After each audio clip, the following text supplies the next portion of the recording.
Welcome everybody to the first episode of the Big Brothers of Destruction podcast. My name is the Mazaku. And it's your boy Swag Switcher here. Yes, and so again, welcome to the podcast. This is going to be a pilot episode just to introduce ourselves and get you guys more familiar with who we are as wrestling fans, why we're doing this, and man, we're going to be here to do a lot of things. We're going to be here to do Raw reviews, SmackDown reviews, talk things TNA, talk things New Japan. But before we kind of get all into that, like I said before, I really want to give you guys a chance to deep dive and understand who we are as wrestling fans and kind of how we got into wrestling. So I think a cool way to start it off is how me and Swag Switcher even met. And that kind of That's a starts good that kind of starts everything off there. So um real quick, I am a North Carolina native. I'm from North Carolina, and when I was in the fourth grade, me and my mom moved from North Carolina to Florida. And in the midst of us getting to our new apartment, Swag Switch's aunt was sitting outside on a cell phone or house phone or whatever, and my correction. mom really Sister-in-law. It was my sister-in-law. oh, sister-in-law, excuse me, sister-in-law. I don't want to say aunt. Excuse me, sister-in-law. Sister-in-law who was sitting outside and was on the phone, and my mom needed a phone as well, and she allowed her to use her phone and everything. And then while she saw me, she was like, "Oh, I have, I have a relative who is around that same age, and they should always be able to hang out, or like they should hang out, or whatever." So my mom introduced me to Jay, and we kind of found a lot of common interests, but the main one that we always had was wrestling. Didn't know it immediately, but when I got to his house, he got the whole wrestling ring, he got the figures. I got the same stuff at my house. So when I saw that, immediately clicked. Yeah, so to even expand on that particular bit, I at the time, because my brother and my sister-in-law, they lived at the apartments, and it was one of those things where I would always go over there and hang out 'cause whenever there wasn't anything to do at my grandma's house, because that's who I lived with at that time. And this is like 4th grade. Actually, I wanna say, was this solid 4th grade? I wanna It say this was like, no, I think it was like early 4th grade because 3rd grade had already gone and passed, I'm pretty certain. it was the And summertime because yeah, I just finished the third grade going into the fourth. Okay. And so I'm there and I'm actually sitting there playing on the Nintendo 64. And I'm pretty certain I was playing, I think it was WrestleMania 2000 at the time was what I was playing. And so my sister-in-law, she comes like, "Hey, I got there's someone I want you to meet that's in the neighborhood and maybe y'all might become friends or whatever." I'm like, "Okay, cool." And so we walk over and literally just like just an apartment building and a half away. I walk over, I come in, and it's one of those things like I come around the corner because where with the way the apartment was set up is like you walk through the door, there was the washroom over here, and then immediately on this side was his room. And so come around and it's all like the first thing that I notice, because I just so happenly had the same thing. He just had a different version of it.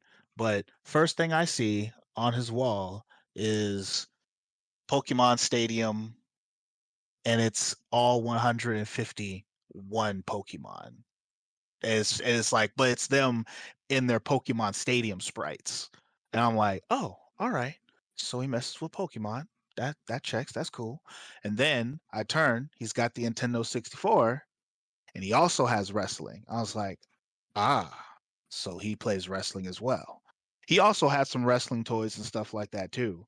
And so I come in, I sit down as like we introduced ourselves. I was like, Can I get a controller? Yeah.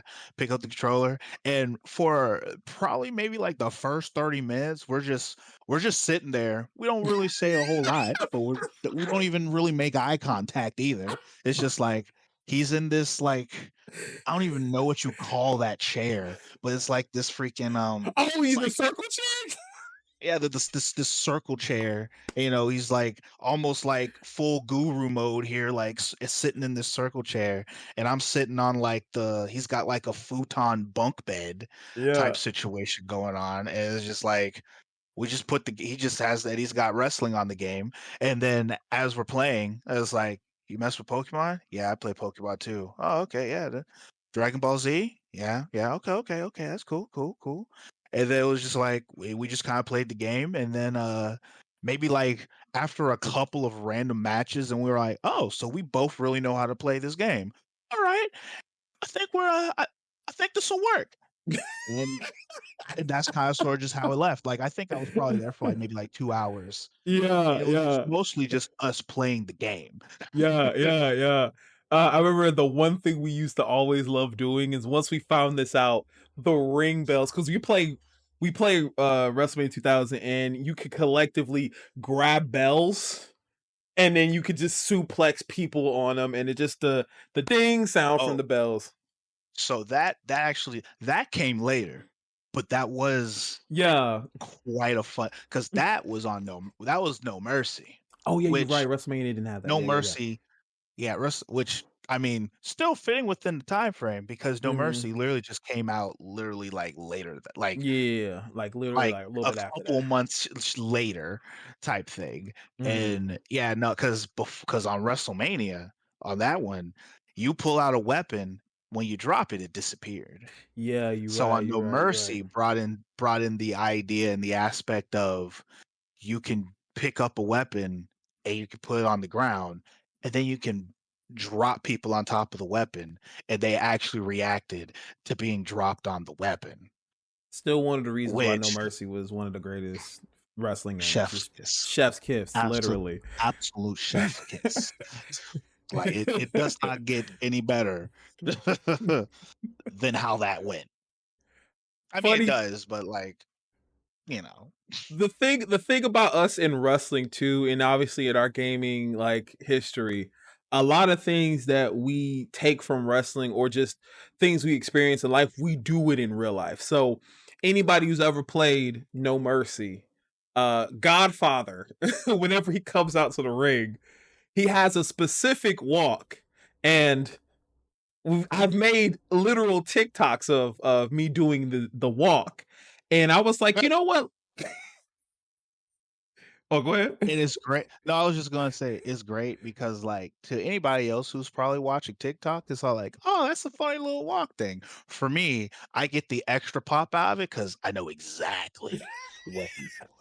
Like, honestly, y'all should check out his TikToks, especially if you can figure out the deep cuts that he kind of throws into some of these TikToks. Because there's times where I'll just be watching his TikToks and I'm all like, and then I'll go through and I'll look at the comments and I'm just all like, wow, that was originally just a small inside joke between the two of us, but but then he put it on TikTok and people on TikTok also enjoy it. But I'm like, but they don't know how good of a joke this really is.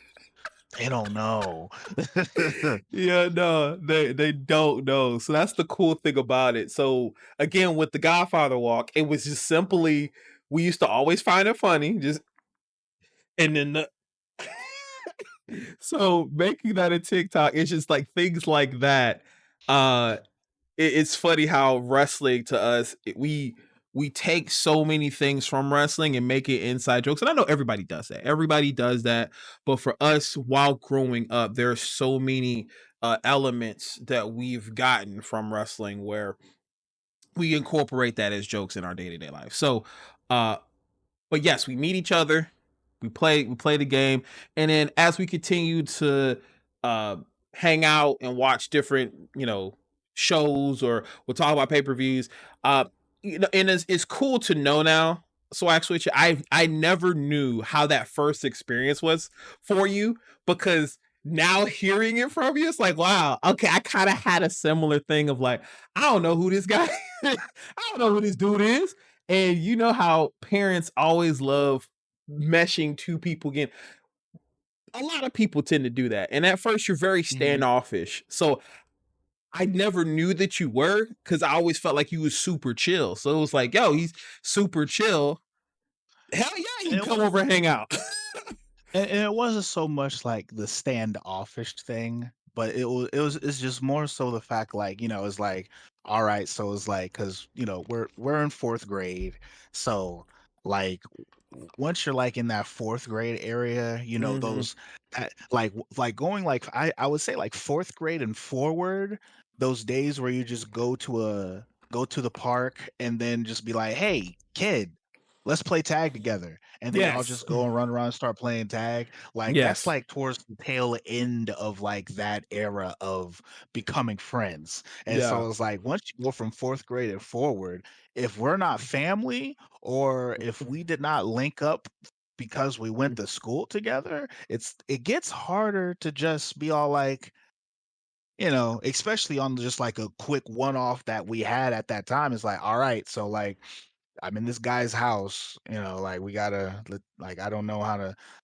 him. I mean, we know each other's name right now, but it's like as I was looking around the room, it's like Pokemon, check, wrestling, triple check, and then it kind of seeped out Dragon Ball Z. Okay, we might be safe here. Like, We might be safe. It's crazy. like after that, like we can figure out everything else afterwards. But like Pokemon, Dragon Ball Z, wrestling, that's plenty to work with. Yeah, yeah. And at the time, I do remember I had that rock poster that I had for an eternity. It was when it was Yes. the I don't know if I can find the image, but if I can, I'm putting it on the screen. It was this image of where The Rock had the pose, the eyebrow, and it was that gray $500 shirt that he used to always wear. And I kept that for an eternity. Every wrestling fan has that one wrestling poster that they held on to for dear life. Is there's well, I think you have one. Didn't you have a Kane one like that? Let me. I don't think I've never had a cane, uh, which is crazy to say this out loud. Now I'm thinking about it. I don't Yeah. think I've ever actually had like a cane poster of any sorts. Mhm. But back when wrestling used to like when you would get the magazines and then like they'll have like the small posters in there. WWE, um, WWE magazine. Yeah.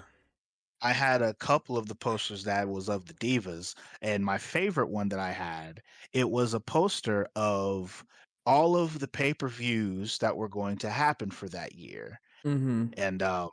And this was specifically when Brock Lesnar was like had first came out and was just getting big and whatnot. Because I remember him being on the poster, but that poster also had a couple of the divas as well at the Mhm. time, Mhm.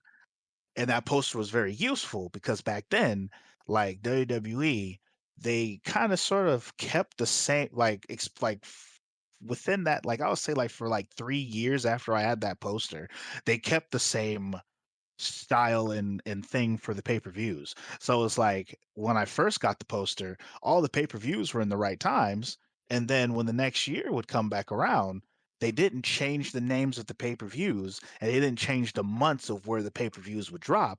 So that poster Mm. was kind of sort of like my, okay, it's February. What pay-per-view comes out today?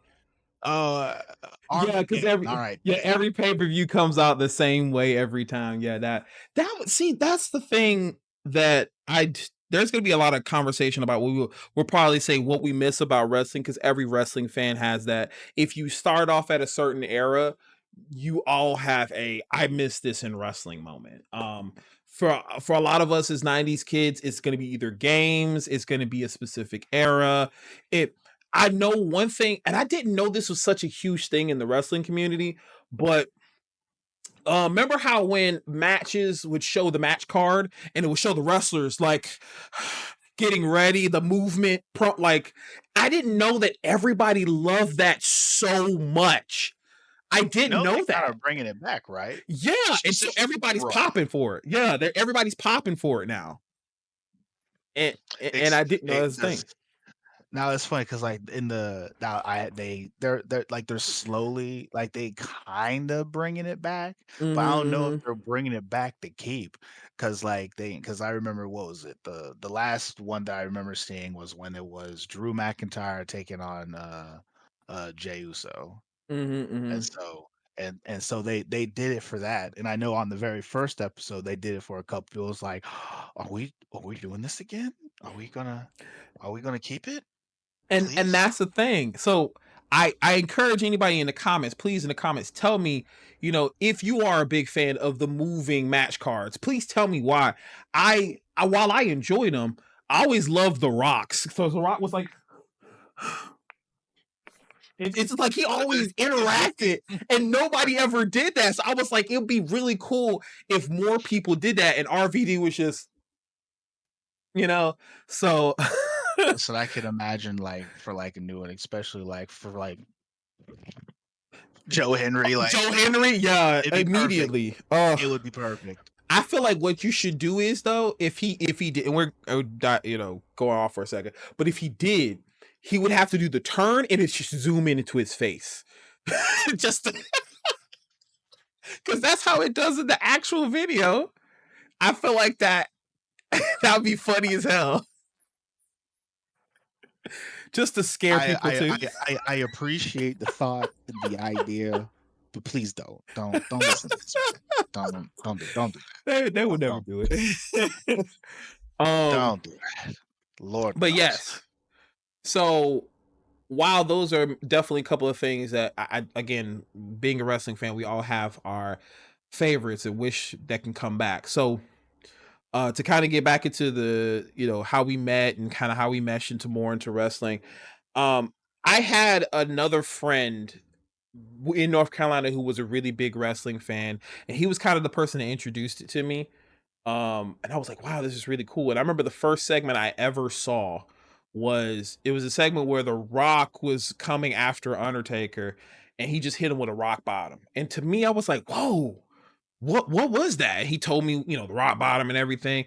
And I was like, wow, this is dope. And that was just like the main segment I saw. And I remember I went home afterwards. So I was gonna ask you, Swag Switcher, what was your complete introduction to wrestling? Like, was I know your brother, been big fan, and has always been really big on us in incorporating wrestling too. But what was your original moment that also brought you into wrestling? So it's crazy because I've been trying to chase that memory for quite some time now Mm, because I I don't know if can possibly full on recall. So to give some extra background, wrestling goes deep in my family. All right. So this goes all the way back to my great grandfather. So my great grandfather, whenever they would go to like the Florida Championship wrestling that was around here, like he loved wrestling, but he didn't like to go by himself. And mm, so he would take one of his kids with him, which he had my grandmother, my two aunts, and then my uncle, right? And mm, so they didn't like going, but my grandmother would go. And mm-hmm, so she would take him. So he would take her to go watch the wrestling. And this is like he's seeing like Dusty Rhodes and all of them, right? And mm. so yeah, like he like way, A way true back pop, then. a true pop. As and so after a while, when my grandmother had my mom, she kind of sort of was like, "Hey, instead of me going, why don't you take my daughter with you?" And so my mom would go with them, kind of thing. Mm-hmm. And then from there, my mom got hooked on wrestling, which of course my brother was the firstborn, so then he would be hooked on wrestling. So my brother is like 14 years older than I am. So by the time I show up and whatnot, like wrestling is just fully enclosed. And so it's like I'm pretty certain I was out the womb watching wrestling. And so when I think back, trying to recall what it is like my first real memory, my first real memory is of Bret Hart. Okay. Bret Hart was was what I liked and enjoyed. I liked seeing him, and I Mm-hmm. remembered as being a tiny human, wanting to be one of those kids in the crowd that got the Bret Hart shades kind of thing. Mm-hmm. And Mm-hmm. so from Bret Hart, the next memory outside of Undertaker, because Undertaker is the next memory that I know that I would always see, and I thought he was the coolest thing, period, type Mm-hmm. deal. And then the other particular thing that I remembered that I thought was also really amazing and cool was Gold Dust. Okay. You know what? Now, I will agree. Very unique character. Very unique character. and it's one of those things where it's like and I would say it's my and it's not a specific memory, it's just I remember seeing him. So it's like Mm. Goldust coming out to the ring and doing his thing. And so when I was doing my own research trying to see if I could figure out what was it specifically, like what was my true first wrestling memory, it's Mm-hmm. like I know it falls somewhere in between like mid 1995 Mm-hmm. to 1990, pretty much to 1996, because or yeah, at least to 1996 at least, because the other thing that is a very core memory of mine Mm-hmm. is I remember it was like a Sunday. It was a Sunday morning back when they Mm-hmm. used to do like the wrestling review on Sunday mornings and stuff like that. Yeah. And I would always be able to get to see it because by the time I get home from Sunday school at church, it's like 11 going on 12 o'clock, and that would be on. Mm-hmm. And apparently, prior, my brother entered into like some kind of sweepstakes and Mm. he won, which apparently my brother's just really good at entering in competitions and winning. That kind of sounds like a friend of ours who they're constantly posting them meeting wrestlers, like constantly, and we're just like, bro, did you meet them there? Like, Yeah, there's that. But yeah. like, so what he won a life-size cutout of Big Diesel Kevin Nash. Mm. And it's specifically when he's in his Diesel era, Mm-hmm. because he's got like the jacket on with the leather jacket with the frills, and it says Diesel on his what you would call it and stuff Mm-hmm. like that. And I wanted to say I don't and I think during that particular time was around the time when he was like the champion. And that Mm-hmm. particular time was like 1996 round time. And so because the fact so it was like I've been which I need to get back to seeing if I can find it. I've been trying to go back and like watch old wrestling episodes from 1995 Yeah. forward so that I can see if I can remember like what is my first true Mm-hmm. like Mm-hmm. thing that I saw, cuz like when all this is that I'm saying is happening, I Mm-hmm. know for a fact I'm watching wrestling every night with my mom and my brother Mm-hmm. because Monday nights was the only night throughout the whole week that I was allowed to stay up until 11 o'clock. Mm-hmm. As because otherwise I'm in bed at 9 o'clock every night. Mm-hmm. Mm-hmm. But But on Mondays, Raw, yeah, you get to stay up more to but watch Mondays, wrestling. it, on Mondays I can stay up and watch wrestling, but I'm only get to stay up if I'm watching wrestling, which was fine with me because I love wrestling, so it's great. That's crazy. For me, I was the only family member who truly enjoyed wrestling the way I did. Now, yeah, I mean, I had cousins who played the games, Mhm. but as a true wrestling fan, it was primarily me. Um, my uncle, he did watch it, older days in the 80s with, the Hogans of the era and stuff like that. But as of after that, I think who was not a fan of Stone Cold. I know he definitely shaved his head around that time too. So I don't know if that was the core reason, but I know at the time when Austin was who he was in wrestling, a lot more people started shaving their head because they wanted to look as cool, if not as badass as Austin. Um, but I will say that as that was your core area where you feel like you kind of got involved into wrestling, that was kind of what my friend Keith at the time, he had introduced it to me, and I started playing certain wrestling games, and that was my introduction to wrestling. And I remember, as I started watching Raw and also other different shows, it was always really difficult to have friends in wrestling because as I was going into the third grade and everything, I had this one kid who big fan of wrestling. Oh, no, I was a big fan of since I was a big fan of wrestling. I will always want to talk to him about it because he used to watch wrestling, and then unfortunately his parents made him stop. And I know every kid had this moment where wrestling was either too violent or for other reasons, It was they sexualized. or even religional. But Oh, it yeah, really there was that. yeah, and therefore it really sucked because it was kind of like sometimes where he would be like, "Look, if you continue to watch it, I can't be your friend." So it was like, "Oh, well, I guess I'm not your friend anymore because I'm gonna keep watching it." So, Nice. so there were a lot of times where, as a young age, you had to make those decisions. But when I met you, and as we started playing the game, I started to get weary of that because I had this situation where it was a really close friend, really, you know, to me, it was a ride or die friend, right? And it's funny, his name was Jesse too. That's So interesting. yeah, his name was Jesse too.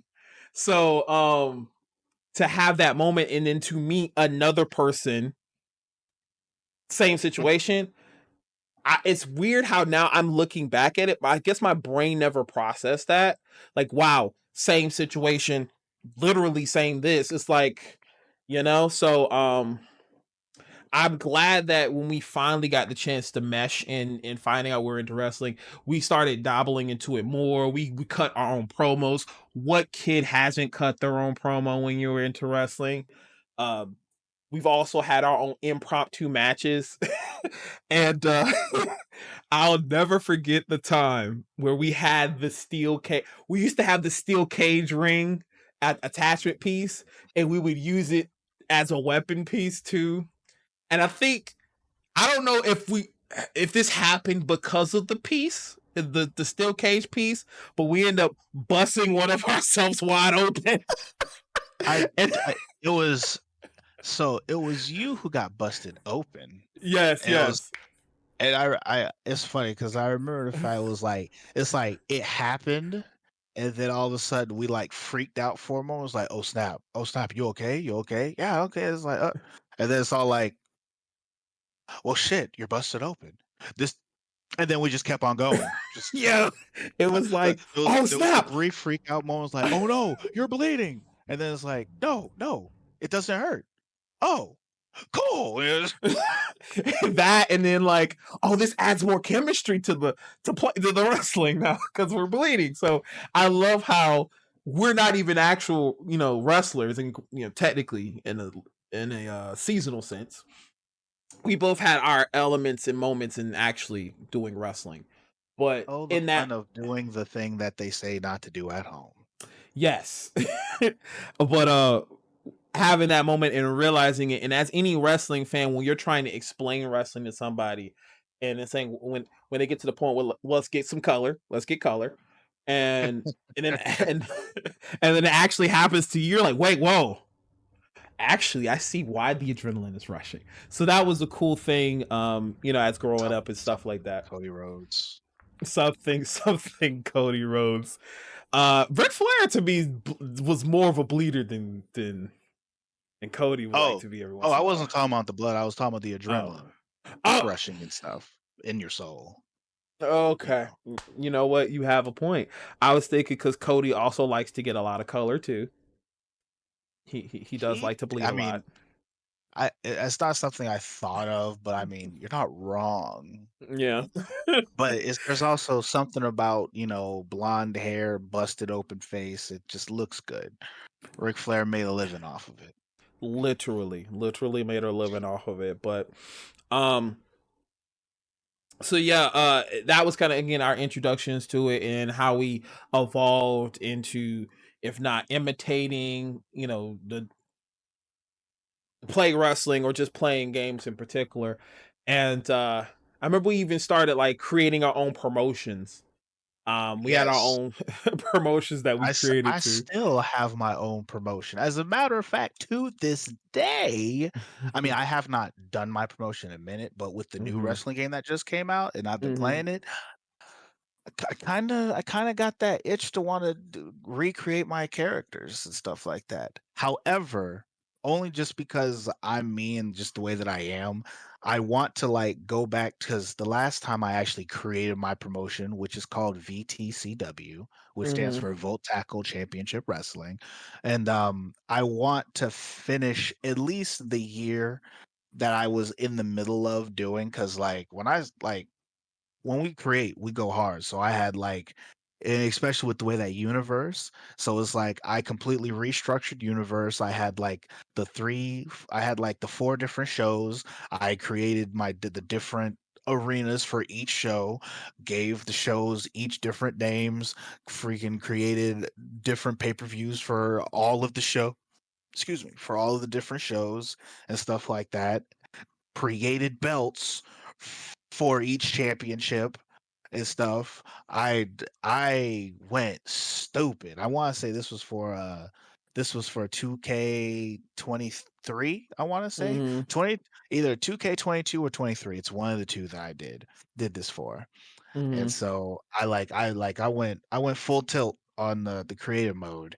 And so I was literally like in the middle of like quite the season on there, and I'm like, I want to like go back and just finish simulating all that before I actually Hmm. like create them on the new, because then I would just continue from that on this new game, which so far this new game pretty lit. Just a I will quick review on that. I will say, because I did again also have my own promotion, and while yours was in 23, my real big one was 2019. 2K19, I had a full 100 person roster, and my concept, while his, Swag had, Volt Tackle Wrestling, I actually incorporated a very fun fighting game that I enjoy. I'm a big fan of fighting games. We're both big fans of fighting games. I'm just more in the competitive sense, but this particular fighting game, I end up finding out one day at an arcade is called Saturday Night Slam Masters, and that was a really great game for me because I enjoy taking the elements of Street Fighter because again, Street Fighter was my first fighting game, and I love that to death. Um, then you also then Capcom said, "Hey, let's make a wrestling game."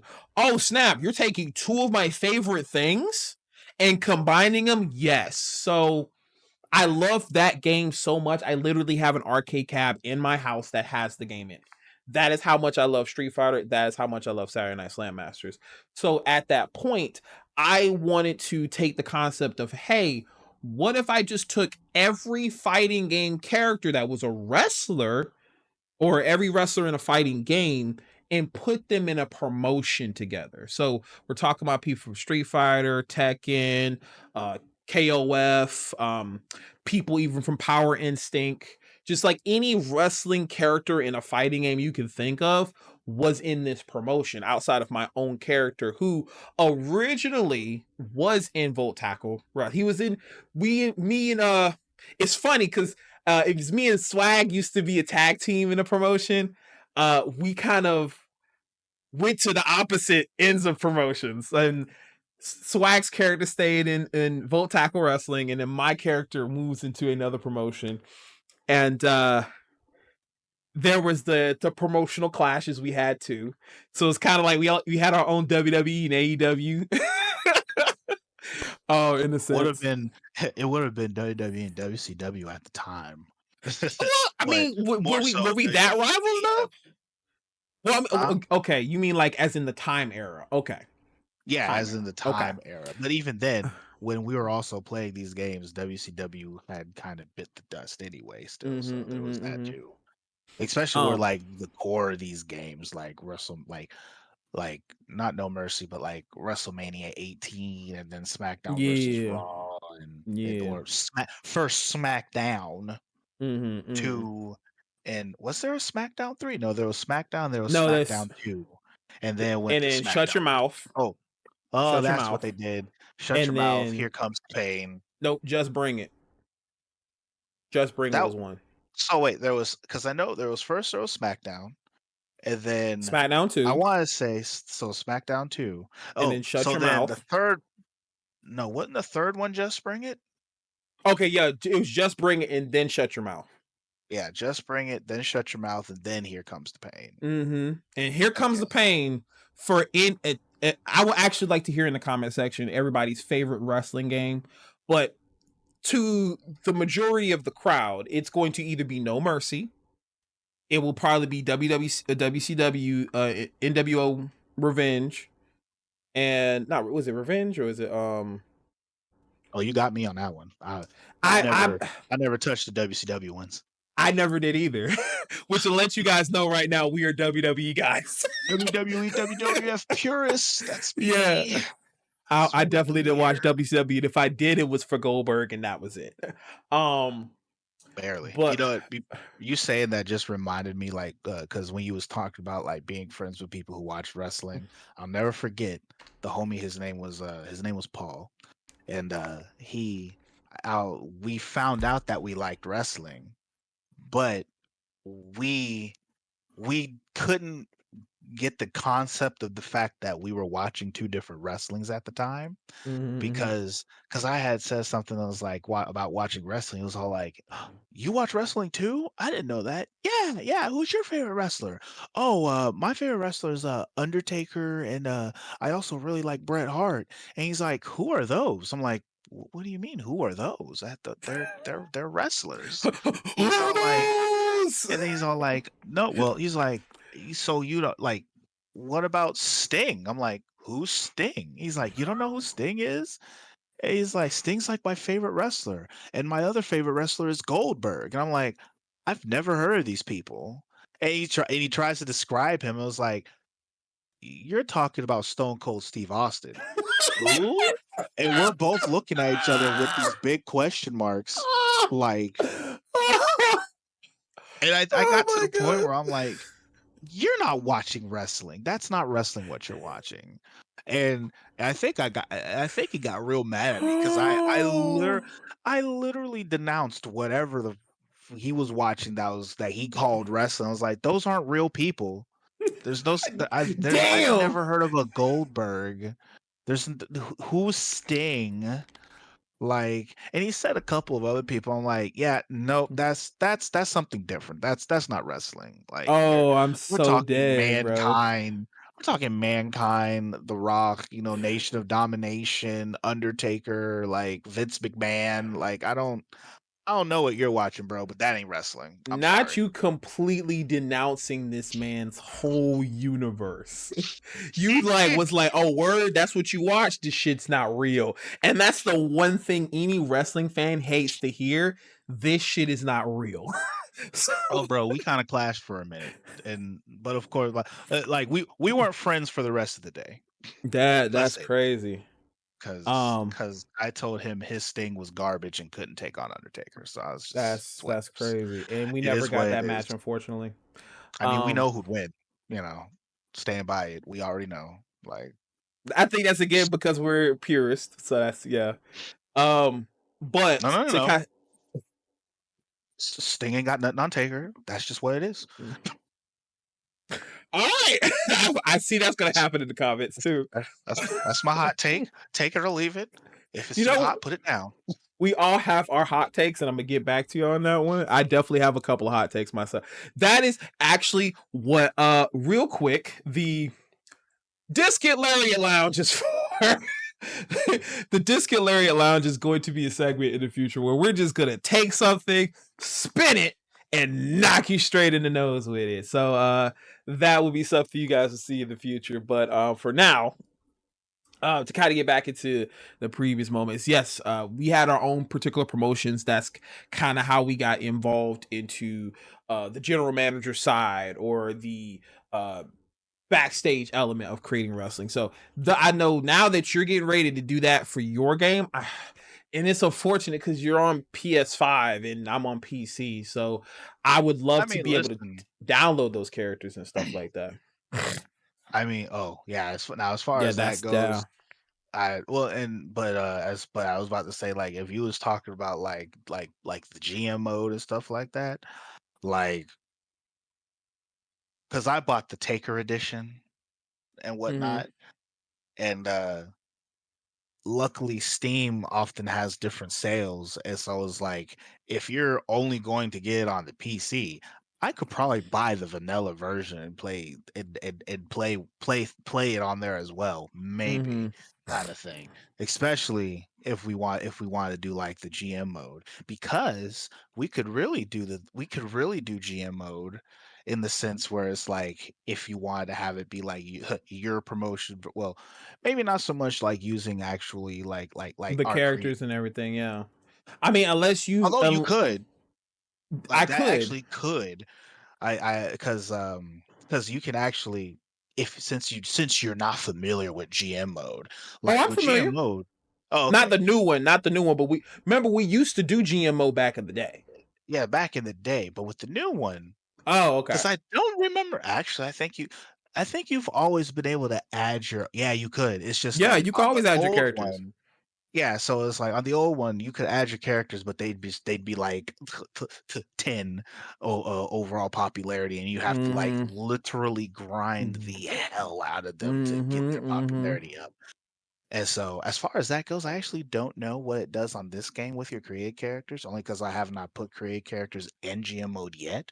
But Yeah. you can literally take out like all the other characters and just put in your characters that you want in GM mode type thing. Okay. So that is a thing. But the main thing I was going to say is the fact that in the GM mode that they have here, with the new one, they actually have like a couple of very interesting choices for general managers. Like right now Mhm. on the playthrough that I'm doing, the general manager that I picked is Scary Sherry. I don't know. Well, yeah, so they have Scary Sherry as a GM that you could have. They have Elizabeth as a GM that you can have on the game. And so, listen, when I saw those two, I was like, why? Because they were managers. Managers, yes. So Now, a general manager, they evolved. apparently so. So on the previous game, which they don't have him on this one, which blows my mind because I liked having him on that one. But they had the $1 million man. Why And is he not a GM? he was a GM on the previous game. On this one right now, he's not. And I don't know why. Now they do That's have. goofy. Yeah, I don't know why they That took him off. that's that's They took goofy. him off, and instead they gave us Scary Sherry and Elizabeth, which I'm not mad at, because Scary Sherry's little GM thing that she does is low key diabolical. Like, especially if you're like, it's because I know you're not familiar with it. The way Yeah. that they have these things that are called power cards, right? And Oh, okay, okay, okay. No, go ahead, go ahead, go ahead. so the so the different power cards make you be able to do, like, it'll make make different things happen or make things difficult for the other person. And so each general manager has their own special power card, and then depending on which brand you pick to be, has its own power card as well that you can use. I really like the NXT power card whenever you're like the NXT brand power card and specifically the gold brand NXT power card, because when you use that, it's like pretty much like a Night of Champions or whatever. And what it does is like it boosts the popularity of every match that's on the card that's got a belt being defended on it. Which if you use it in the right way, and because you each almost each brand has two tag team titles, one for the guys, one for the girls. Uh, they'll have at least an intercontinental title and then two world titles for one for the boys, one for the girls, and whatnot. So that's like what? That's like four out of your five matches that are going to be on the pay per view or on your show that will have belts on them. So when you trying to like maximize and like really boost yourself, listen, put a title match on each match and then put your popular people on there fighting Mm-hmm. for those titles and then make it be like a specialty type match. Pop that thing. Listen, you can have 5 stars on every single match just because all of them were for the belts and you use your relatively decent people. Like it's good. And then with Scary Sherry, what she does is because your characters have like morale, right? So Mm-hmm. sometimes, like if they lose too many matches, or they'll like send you an email and be like, "Hey, I want you to put me in the main event." You'll be all like, "Okay." And if you don't do it, then they get pissed off at you. Or if they be all like, "Hey, can you put me in the main event?" You're like, no, you're not a main event player. Buzz off." They'll get mad at you for that. So it lowers their morale. What Scary Mm-hmm. Sherry does is her little thing when you use it, if I'm recalling it correctly, it will, if you pick, depending on which brand, you can pretty much it will make the person that you're going against, it'll make all of their whole roster, it'll make all of that whole roster's morale go down one level. So it's like, if you see, or like, so like let's say if you're playing and for whatever reason you're pissing off all of your wrestlers, if I pop that, then your wrestlers go from being really pissed off then going to the point of wanting to leave, and they will fucking leave. It's crazy. You know what's the And interesting? but they got new things where sometimes they'll just do things that you don't want them to do. For example, I had on mine, Liv Morgan. She's like my main bad guy, right? And Mm-hmm. Mm-hmm. then I guess her morale got a little low, and she was all like, "Hey, Sherry, I'm tired of this bad girl stuff. I'm gonna be a good girl. Okay? Okay." I'm like, whoa, whoa, whoa. I didn't say that. She's like, "I know you didn't, but that's what I'm doing." I'm like, all right, you little bitch. You listen to me here. Fine, fine. I will adjust. But then I had Lash Legend was in a feud with somebody, and I guess because her morale got a little low, she turned around and actually jumped her person who she's feuding with and injured them backstage. So then I get an email from Triple H, and he's all like, "Hey, Lash Legend actually attacked so and so backstage and injured her. So I'm gonna go ahead and suspend her for like 2 weeks." But you might want to get a little lid on your characters, because your wrestlers, because we can't be having all of that. And I actually had the option, is like, you know what, Triple H, you're right. I'm gonna fire her ass, or be like, all right, Triple H boss, I'm gonna handle it. I'm gonna get it under control. Luckily, I like Lash Legend, so I didn't fire her. However, there was someone who I did fire because they hit me with one of those things like Triple H, like, "Hey, so and so didn't show up tonight. He's not here. Um, I don't know what that's all about, so I'm gonna let you handle it." I'm like, "Wait, so and so's not here today? All right, cool. Tell him his contract is up. He can stay wherever he went. He can stay there because he's fired." And I'm gonna go ahead and collect what was left on that contract, because you're not gonna no call no show me, buddy. And yeah, yeah, yeah. That is crazy. So yeah, that is. I do remember stuff like that in the last GM modes I played previously, but I do love the idea of like Hunter just like, hey yo, injury. They did it. Handle it. You supposed to be boss. So that's really funny. That's really funny. Listen, So like that's new because on the other game, like those particular things didn't happen. No, they didn't. Now, Yeah. and so I'm like, so we changing because listen, Liv Morgan being like, hey, so I'm gonna just be a good girl moving forward. So figure that out. I'm like, me figure. Ooh, you're lucky I have you in a program with Oscar right now, and Oscar is flexible because otherwise we'd have a fucking problem with all this just switching on me. No, no, no. I signed the paychecks. Keep that in mind. I will cut your push. All right, don't test me. Like Liv Morgan need to chill. You know what I'm saying? She need to chill Oh out. my god. Oh my goodness. But Oh my goodness. But the thing that I was originally getting at is the fact that if we actually did do the thing where we played together and whatnot, you'd be happy to know that ECW is a brand that you can have. However, to me, I feel there's a slight handicap with ECW because ECW doesn't have a woman's title. You can't add belts? No, you can't add belts. Damn. So it's like, and I think I believe originally ECW didn't have a women's title. They never had a women's title because every woman there So, was, besides Jazz, was used for their body pretty much, unfortunately.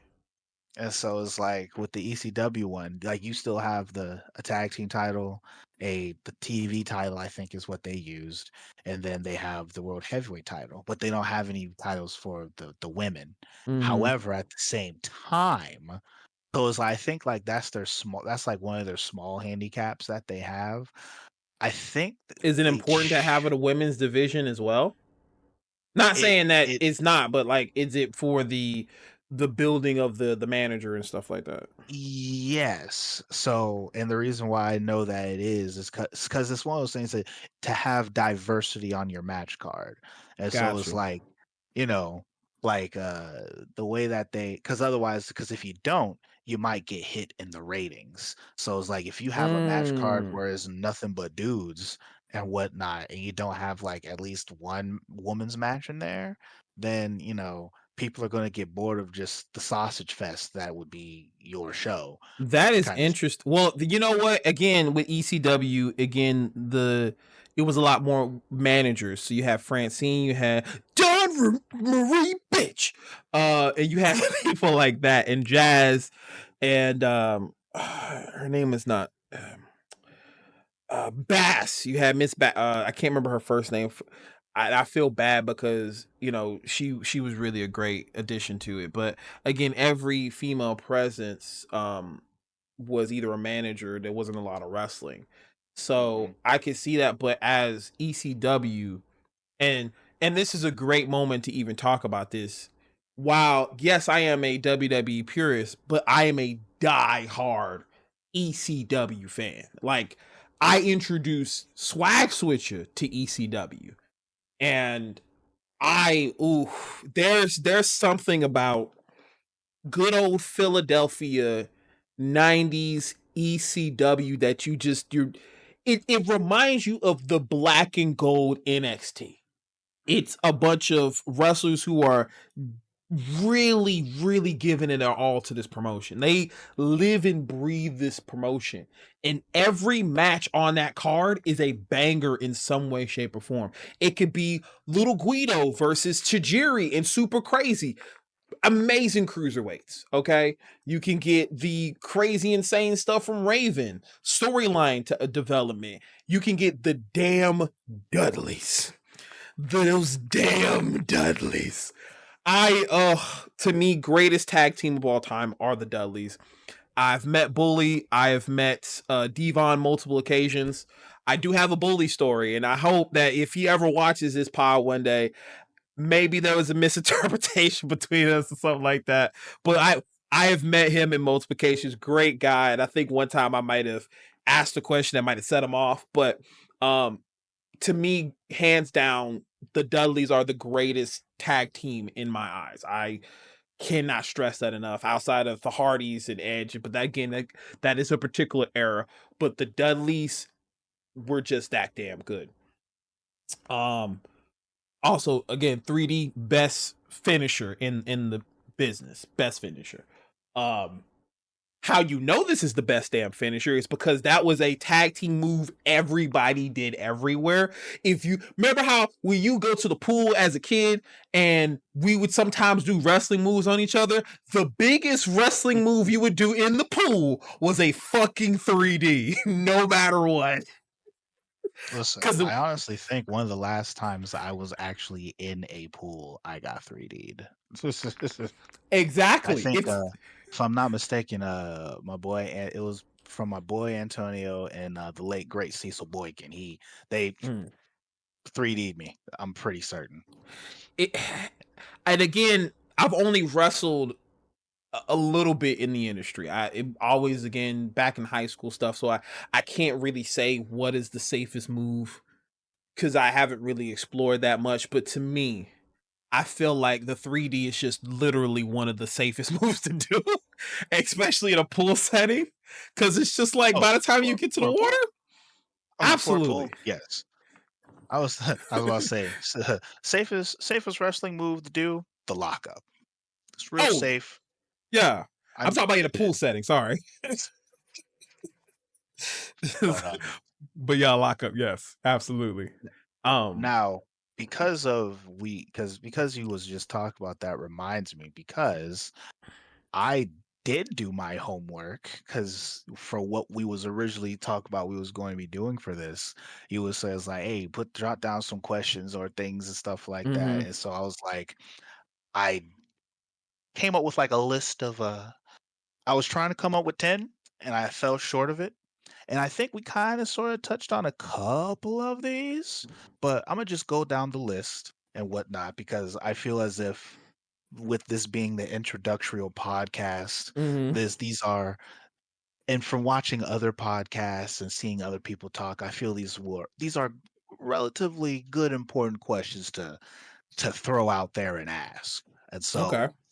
so the first Well, one. real quick because I know that these are going to be some good ones we're just going to dive into, and I didn't want to start the questions and then hit this break moment, but we are definitely getting ready to hit towards that hour moment. I want you to guys go ahead get your snacks. If you need to refuel, do all those things, and then we gonna pay a couple of bills. We're gonna take a little small commercial break. Not really. This will be something of an ad in the future, but we're just gonna give everybody an opportunity to take a break and refresh themselves, and we're gonna come back into this and we're gonna go into Swag Swishers questions. So be right back. See you momentarily. We're gonna pay these bills and we're gonna get right into it. Welcome back, guys, to the Big Brothers of Destruction podcast. And again, here to talk about wrestling and everything wrestling in the wrestling world. But one thing we probably should have did earlier on was kind of introduce why do we call ourselves the Big Brothers of Destruction. And uh Swag, I know why I do, but I would love to hear for you, like outside of us just loving wrestling, how did we come up with the name? That's actually a really good question. Hold on. Because the Big Brothers of Destruction started out slightly modified, but it's always been BBOD. And the BBOD was really just a moniker. So for those who don't know, uh uh prior to this, we actually I still do music, but we used to actually be part of a group that was collectively called Mild Fleet. That was more so like the production. The original group was just Mild, which stood for Music Intellectually Lives Down. And so there was this idea of, whenever me and him would be on a track, if we to come up with like a collective name that would just represent the two of us. And so uh going into because some of the questions I was going to ask was going to reveal this, but I am a big Kane guy. And so one of the things was, the whole tag team that was the Brothers of Destruction and whatnot. Well, that's like as because they were the best. I mean, the Dudley Boys are a great tag team, but pound for pound, when it comes to power and the believability of literally destroying anything and everything that was on the face of the planet, that's what the Brothers of Destruction was and are. And that's how I always saw us because there was no better team than this right here. Others were good, but they could not compare. And therefore, considering what we was, that was what the BBOD ended up being. And that's where it kind of came to be because it was the only thing that made sense. You have a point there. It definitely was a it definitely did because of music. Like we anytime we did music, anytime we dropped music, it was like it was a hit. Like it if it wasn't a hit, it was definitely a bop. You know. So while yes, we are wrestling fans. Again, that's kind of why I was talking about before. We always take something from wrestling and incorporate it, if not into a joke or in our own reality in our world.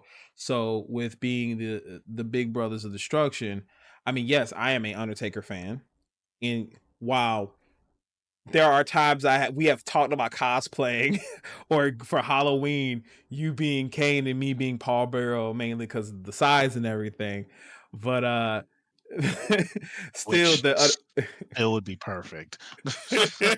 oh, but either way, but still the Undertaker and the Kane element is still big to us too. So while I do agree, there is that level of power and representation that if you are going against Undertaker and Kane, you should be losing. And that's kind of how it felt for us when we were doing things musically. There was nobody that was better than us in what we were doing, whether if it was performing, whether if it was creating art. We and I didn't ever find this out until later, until I started meeting people. Because yes, we had our own area of doing music in our own community of doing it, but in an era that isn't currently how music is now, you had to literally find your artist. You know, you had to find them. Somebody had to introduce you to. Social media wasn't what it is now, and I feel like in an era that is social media now, if that was a thing, us popping, that would have happened. That absolutely would have happened. But another time era, another conversation. But I will admit, during that time, hearing people enjoy what we did was always dope. And you don't realize it until later on. And I think for any artist or any person that's doing a craft, the minute somebody notices your craft, whether if it's wrestling, whether if it's art, it's always a beautiful feeling.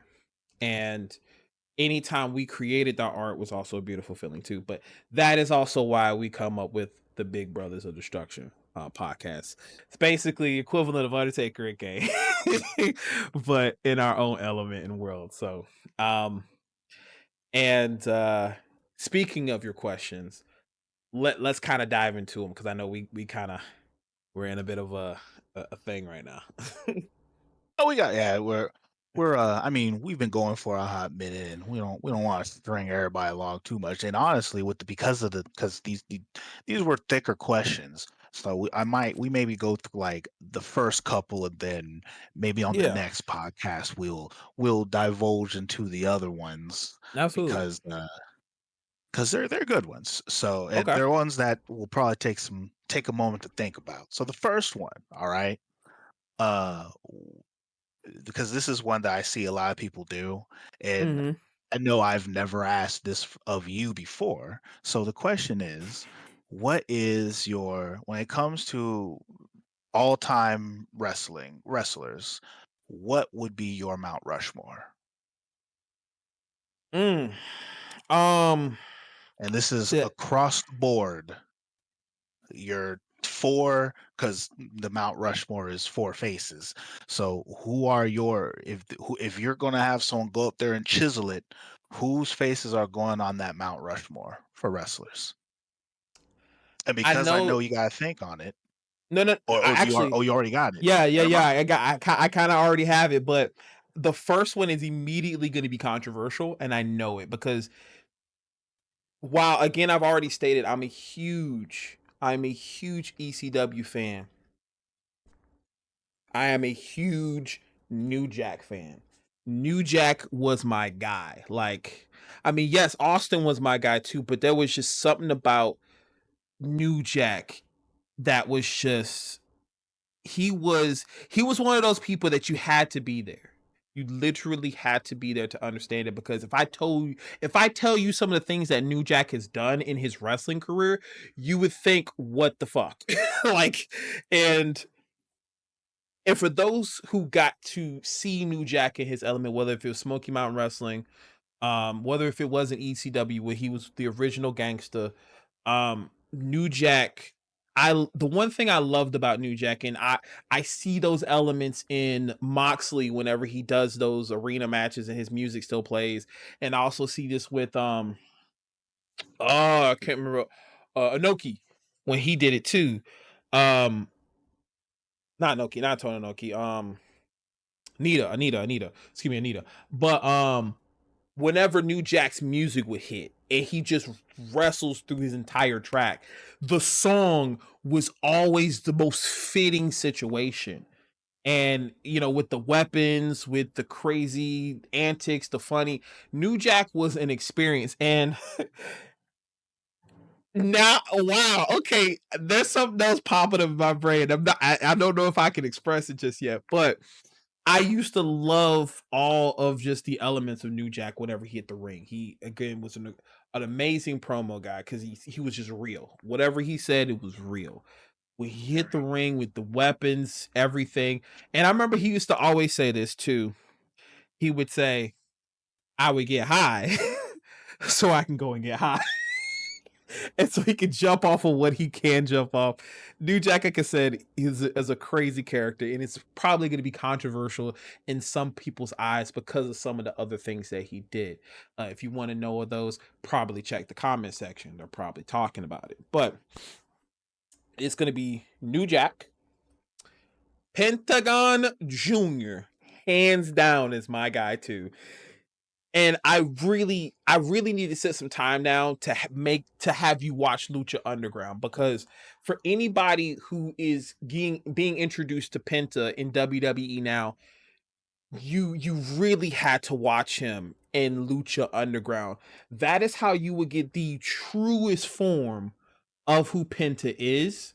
Because yes, he was in TNA. Yes, he was in AEW. Yes, he obviously wrestles in Mexican promotions and stuff like that. But when he was in Lucha Underground, this is when his character fully fleshed out, and you got to see all elements to him and who he was. And as I was introduced to Lucha Underground, when I first saw Penta, I was like, this dude is badass. I'm sorry. He comes up with the cero, miedo, and boom, I was sold. So Penta's on that Mount Rushmore, and I really hope the best for him in this WWE run. As they say in Wrestle Talk, it should always be Penta. It should always be Penta. If you're gonna put something on somebody, it should always be Penta. He should be doing something.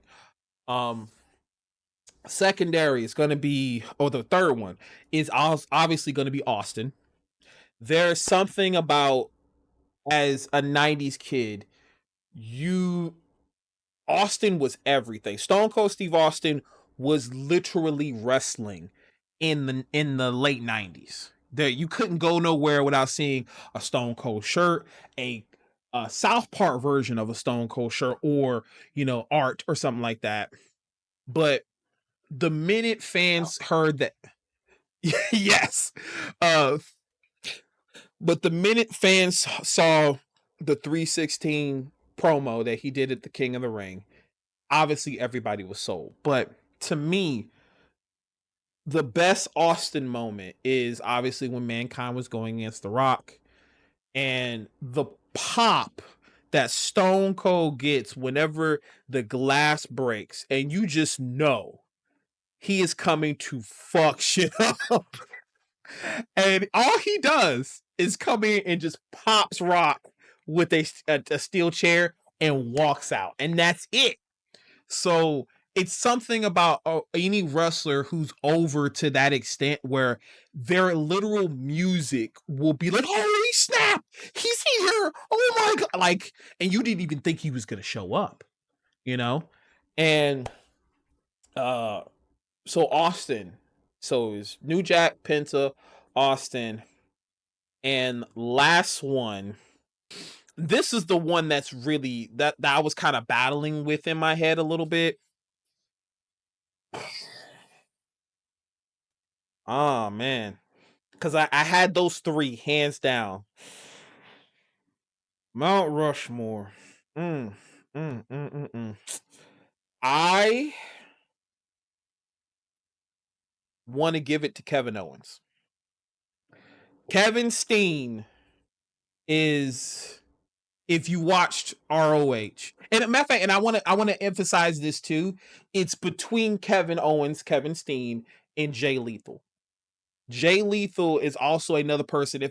If the Mount Rushmore could be split, it's those two. Because Ring of Honor, if you got the chance to watch Ring of Honor back in the day, Kevin Steen and also Jay Lethal were very great additions to that promotion outside of other people. But Kevin Steen going against El Generico, which is Sami Zayn, those matches were insane. The phrase "Kill Steen Kill" always resonate. I always wanted one of those shirts. But Kevin Owens going to the WWE was a great moment, not just for him and his family, not him for just him and Sammy, but as a big guy, you know, you don't really get to see a lot of those big guys who are being pushed into a main event status. Because as we all know from Vince, he only likes chisel cut, muscular dudes. So for me, and I also love Taz. Taz wasn't really buff. He was a short, chubby, a little guy, whatever. Yeah, bulky guy, And those were the wrestlers. Like, as everybody who is a wrestling fan, you want to see wrestlers who I could see myself in them. And Kevin Owens, I saw so much of myself in him. Like, I wanted to break out in wrestling. I got into wrestling in my earlier years in high school until my dad prevented me from doing that. And every other time I wanted to get into it, financially never had the ability to do it. But to see people like Kevin Owens, again, going into the main event status at some point, it was just like, wow, he did it. He's not as built, he's not as chiseled as everybody else. It was the same feeling for a lot of people who saw Daniel Bryan win, the main belt. But Kevin Owens, to me, and I don't care what run he is, I don't know why he has not had that. He has not had the main title. He has not had whatever main title was going on at times since his first run. And I feel like his first run, while it was great, it had that connection to Jericho, and it didn't give him a lot of chance to be Kevin Owens. So it was also pretty quick too. So very quick, and that's what I'm saying. Same thing for Finn Balor. He very quick too, and it was just like those really quick moments. Listen, Finn Balor held the heavyweight title about as long as Kane first held the heavyweight title. Yo, actually. Well, yeah, actually, yeah, literally that. It's literally the same time frame. It might have been a little shorter because Seth. Yeah, because he didn't have a match. Because Finn Balor won it at the pay-per-view in the final match against Seth Rollins, and then the next night at the beginning of the night, so Kane actually got him beat because Kane lost his in the main event. Yeah, where he had to relinquish it at the top of the show. So yep, eat that. Definitely. So Finn fans, I'm kidding. Kevin Owens, and then again Jay Lethal. Real quick, I'm gonna go in this with Jay Lethal because it's kind of a given. We both love Black Machismo in TNA. Loved Black Machismo, great character. To me, nobody can do the Macho Man better than him. Nobody can do Macho Man better than him. And then to see him transition into ROH and become Jay Lethal, the best first generation wrestler, and his run with the House of Truth. Oh my god, I was a big fan of the House of Truth, and I had a partner at the time who, where anytime I stepped out the house, anytime I did something major, I would pop that song, "We Are the House of Truth," and she hated it. She hated it. So, um, but yes, though that would be my Mount Rushmore again. New Jack. So it is interesting because they're all from different promotions.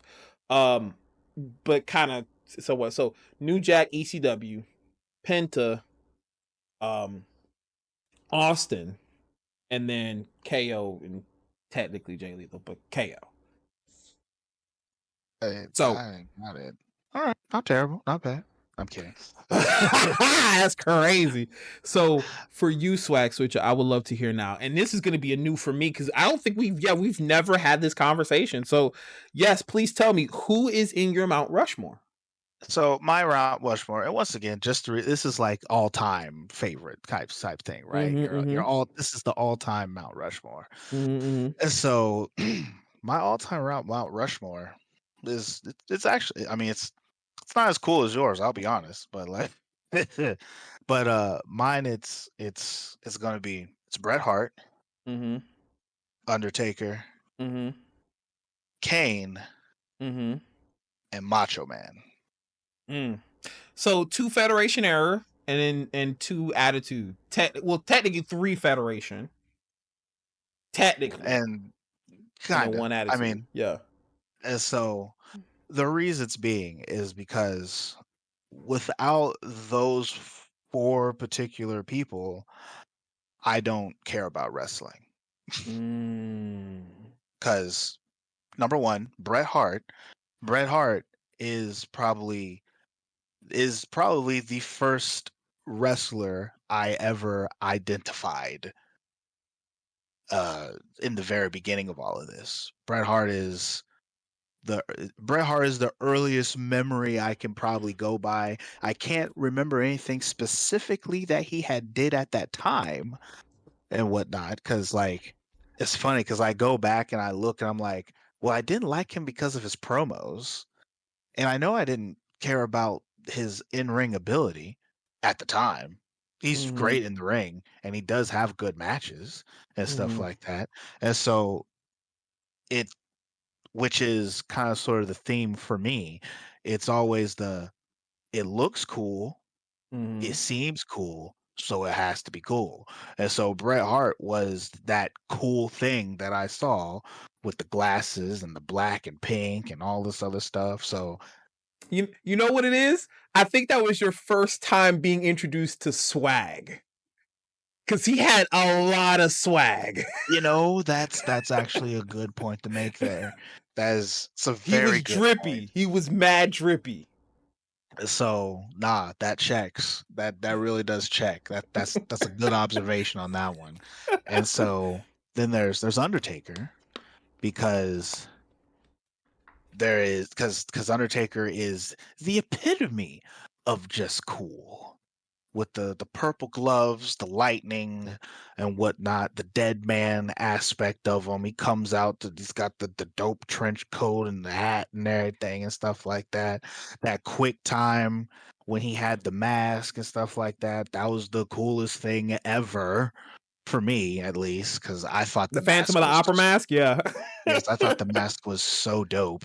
It's funny because I actually hear a lot of people's like, man, that mask was garbage. I'm like, wow, I thought it was great. I wish he kept it. But it's okay because then his brother shows up and he has an even cooler mask.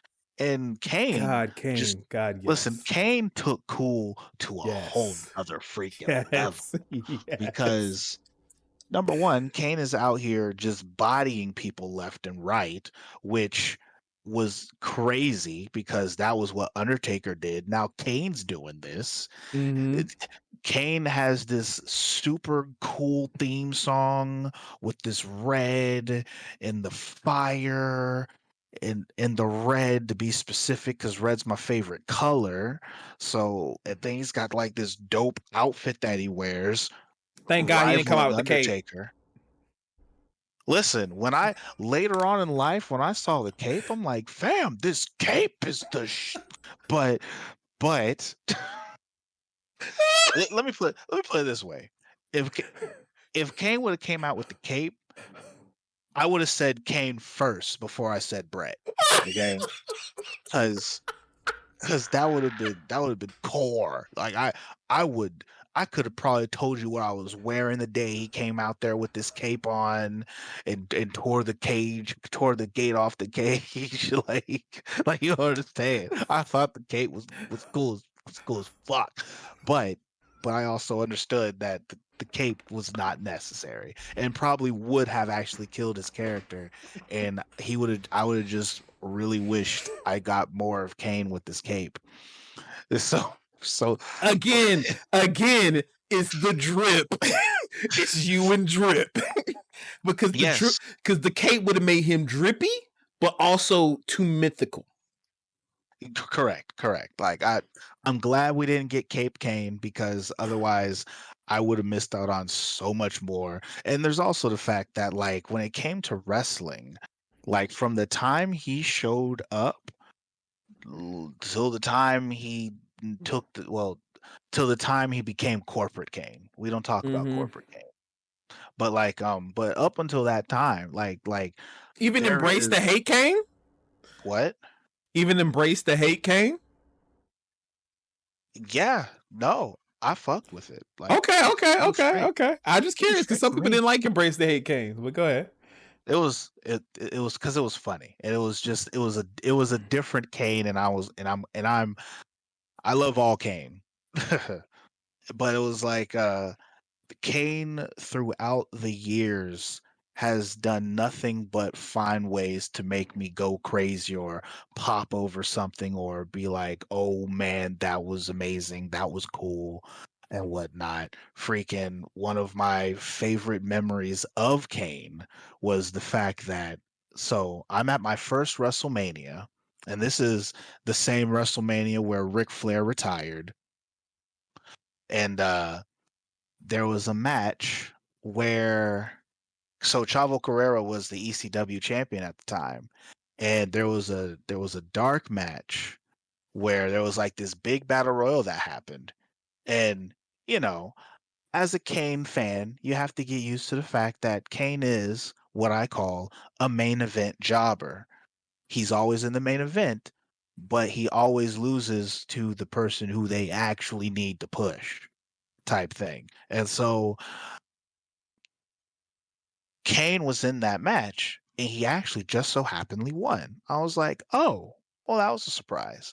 Now, of course, I did not know they was going to have him actually fight Chavo at WrestleMania that night. So they show what match is coming up next, Mm-hmm. and I just thought I was going. I didn't, because if I remember correctly, he didn't do his pyro and stuff like that, at the event kind of thing. So it's like, all right, cool, whatever, blah blah blah. But then when or for they didn't do his pyro and stuff like that for the battle royal. But then find out that he actually ends up fighting um Chavo Guerrero at the pay-per-view. And literally Pyro goes off, Kane comes out, Wonder of the World is gone, and everything. Dope theme song. He goes down, and he steps into the ring. Chavo Guerrero runs to attack him. They ring the bell. He choke slams Chavo Guerrero all the way to hell, and he pins him, and he wins the ECW title. I lose my mind because I was not expecting. Number one, I really wasn't expecting to get Kane at this pay-per-view. But not only did I get Kane at my first ever WrestleMania, but I got Kane at my first ever WrestleMania, and he won the ECW title. And I could cry. And it's like all the times Kane has found a way to like make me pop severely crazy. Like freaking the other one when he first took the mask off, Mm-hmm. like the day that Oh he took man. his the day he took the mask off was literally right before my birthday. My birthday was supposed to be tomorrow at this time. I'm watching Mm-hmm. wrestling. Mm-hmm. Mm-hmm. And then he takes the mask off and he choke slams RVD so Did you think that was an goddamn early hard. birthday present? Fam, as far as I was concerned, yes, because like, you know, we all wanted to know what was under that mask. And he took that thing off and he choke slammed so hard. He freaking did with so much feeling of it. I felt that. I was in my room doing cartwheels and circles. Like this is amazing. All before my birthday, like, and this is someone who don't really care about celebrating their birthday. So I was elated. Kane always does it for me. And then we got And the this, the most sinister version of Kane after that. Oh my god, yes. oh, listen, devastating. And I loved every moment of it. I ate that. Ate. With the And so towel and everything. Oh my god, that was a fam, really that great was some time of peak Kane. that was some peak Kane, fam. He became the world heavyweight champion. That's why I had to get that belt because my boy wore that one. So like, Mm. yeah, it was. And then the other bit when is being Macho Man because Mm-hmm.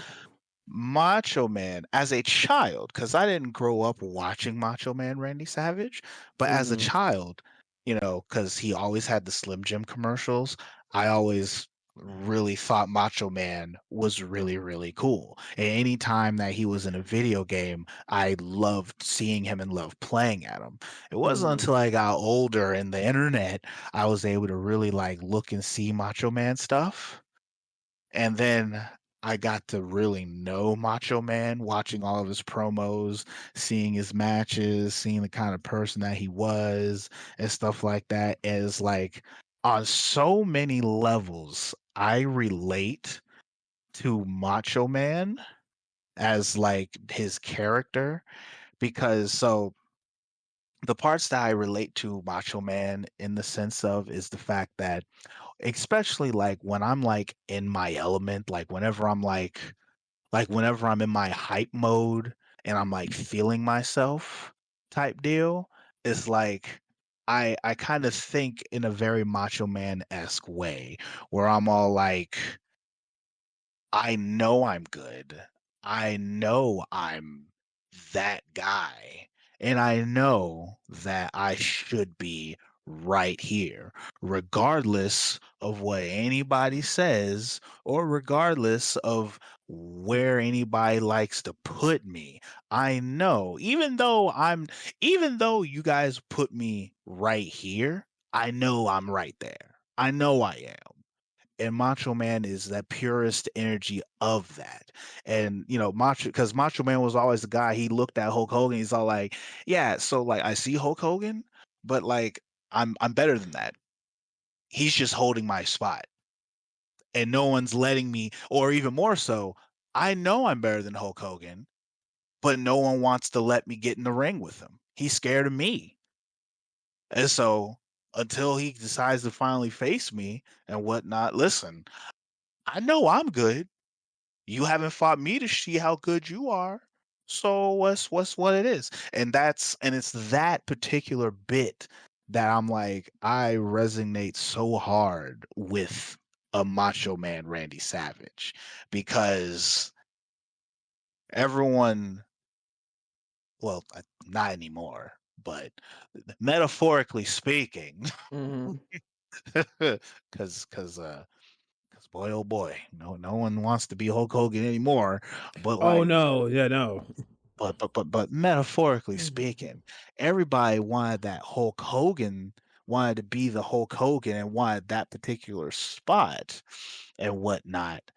But Macho Man was like, no, I don't want to be Hulk Hogan.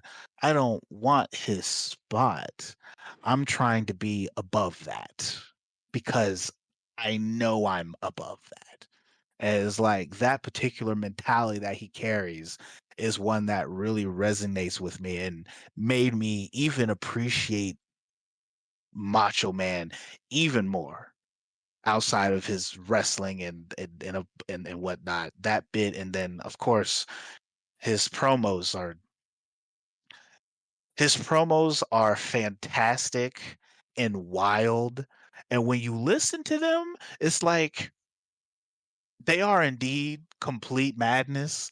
And there are times where it's all like, Macho, I don't know where you're going with this. But because you're saying it with such confidence and whatnot, I believe the hell out of you. You know, it's interesting you say that because that tells me, and I realized that this person would have been on my Mount Rushmore until I met these people. But while you enjoy the craziness of a Macho Man promo, I love the sinister and evilness of a Jake the Snake promo. There is Mm, something about a Jake the Snake promo. He doesn't have to raise his voice, but every word he says, you better take that shit seriously. And knowing how our styles of wrestling is, I know if you got into the business fully, you would not probably give a macho promo, but a very energetic promo is what you would probably give. And for me, I value the sinister nature of my words will speak everything I need to say. I don't have to show the crazy reaction, but you better listen to what I'm about to say. Because when I go into that ring, oh yeah, it's gonna you know, it's funny that you happen. say that, and on that, we'll probably Yeah, yeah, have to yeah. wrap it up. And it's funny because it's like that was only question one that I had. There's still like there's 8 other questions, so we'll save those for later. But, Yeah. because also this is actually I don't wanna jump too deep into it because this Well, is it also gives him something to part of look what forward to. Gives him but something to look well forward to. Yeah. well, what I was gonna say is the fact because one of the questions that are later on in this kinda touches on that a little bit. Because when you were saying about the fact, like, if you was able to be in the business, I especially when I was growing up with those characters that I really liked, I always if I was going to be a wrestler, I 100% wanted to be a Kane or an Undertaker. I if I could have had my choice, I would have grown to be 6'7" and become really jacked, and I wanted to be a monster. Hmm. I cutting all the crazy promos or doing the rock stuff, like, I don't no, no. I I wanted to be Kane. I wanted to be Undertaker. I wanted to be an abyss. Okay? That's and even now, I wish I could be what like that as a wrestler. However, unfortunately, I don't th- I don't see myself tall enough to be an effective monster. You know what I'm saying?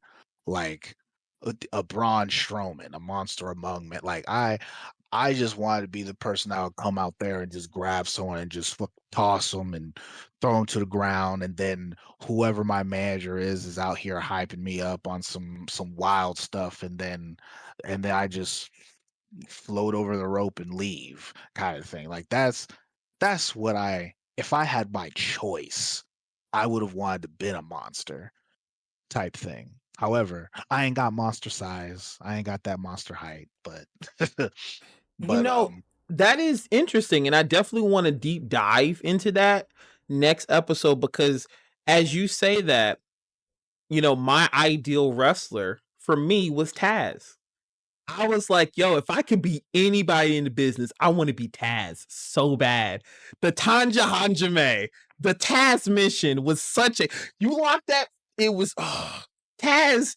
There was something about Taz that was an aura that he is short because again, he's around kind of almost my height. I'm a little bit higher, taller than him. But as you were like, I want to be the monster, Taz was a monster in ECW. And whenever he popped up on screen, as short as he was, when he got in that submission hole, you was done.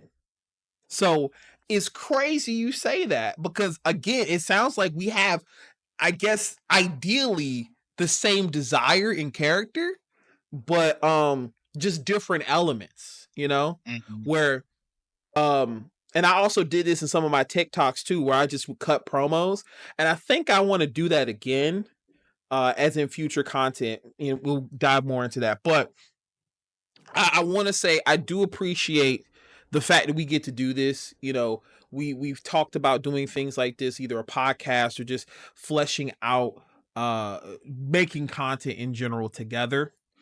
And this is a journey that I'm looking forward to, where we could do this every Sunday and then post the next day. And again, you know, we doing our Raw reviews, SmackDown reviews, as well as things like AEW. And you know, we definitely want to see if there's particular content you guys would like to us to consume and talk about, because we would love to hear from you. As we are growing as a channel, as a podcast, as a source for wrestling content, we only can grow to be better for you guys if we know what also you guys would like to see from us. So as a pilot episode, I feel like this is a great thing. Actually, it opened some doors for us to even know certain things I didn't even know about you in your wrestling background, and even our first encounters with us as kids. There were some things we just never talked about again, and we just, as friends, as brothers for years, once we meshed out, we've been in autopilot mode. Pretty much. And and to have this deep dive of a conversation, it's like, wow, I didn't know that. Okay, cool. So I feel like You didn't ask, and I was it's true, but I feel like as we continue this, hopefully, I now I kind of want to do a segment is let me show my friend or something like that, because I do want to be able to show things like Lucha Underground. I do, because I also I did watch Brett, but I didn't watch Brett in a sense of, wow, why is he so drippy? Why is he so cool to kids? I just watched him for the technical wrestling. So I feel like these are things we could do and incorporate as well. So lock in, guys. This is gonna be an amazing journey where we're gonna be here giving you this content and being wrestling fans who are, let alone not passionate about wrestling, who live and breathe wrestling, but we are just lovers of the game. Okay. And as the big brothers of destruction, this is going to be us signing out. It is your boy.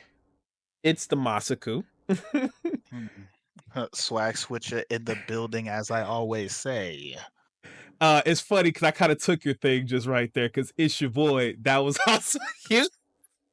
And I just Okay, realized, I just realized it's that's all your right. thing. It's all right. But again, We'll listen. It's the first episode. We'll let it slide. We'll sort that out in the back end. You know, we but gotta that's the thing figure. as brothers. That's the thing as brothers. We take certain elements from each other as brothers and we incorporate them as like, yo, that's my way of connecting with my brother, even though he's not there. I mean, I appreciate you. I know my catchphrases are great. However, I'm just- I'm gonna need you to. I need you to. It's not gonna work for me, brother. You know what I'm saying? Oh my gosh, here No, we go, brother. Brother. that's not gonna work for me, there, brother. And macho? Oh, fam. Listen, don't even get me started with the Macho Man thing, because, and I'm gonna say this because I know we guys sign off, Yeah, yeah, but yeah, like, yeah, yeah. I just got done because I'm a D&D guy, right? I play a lot of D&D. You could probably see the Mm-hmm. dice over here because I also Mm-hmm. do DMing.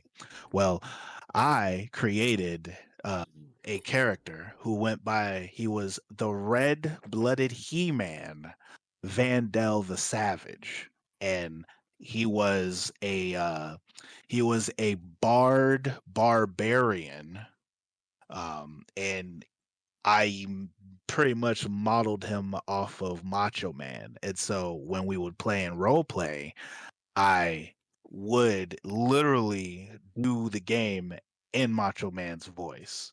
And so Mm. literally my character is like, I am the red-blooded He-Man, Vandal the Savage. Yeah. Like, and I would literally for 8 hours with these guys just full Macho Man Randy Savage, and That is a true wrestling fan right there. I'm sorry. it's That's a thing. It's fun. And it's one of those things like it pops everybody because I have consumed so much Macho Man, and there's actually a great YouTube that I watch that literally just has gone through and collected dang near all of like Macho Man's all of his promos. And he has them like it's like different eras and different segments. The only things that he doesn't have yet, he hasn't been able to get his hands on a lot of his WCW promos. But like from like all the way back to like when he was Randy Savage in like his dad's promotion. So before he was, super crazy, he used to wear like these little glasses and this freaking little hat like before he went bandana savage, before Elizabeth. He's got a couple of things from there before he really started talking with the and putting the rasp in his voice and everything. He actually kind of sounded relatively normal before he just went full gimmick voice all the time. Like he's got promos from back then. So it's like I would literally leading up to the game, like I would like while I'm at work, I would just listen to Macho Man promos for like 3 hours.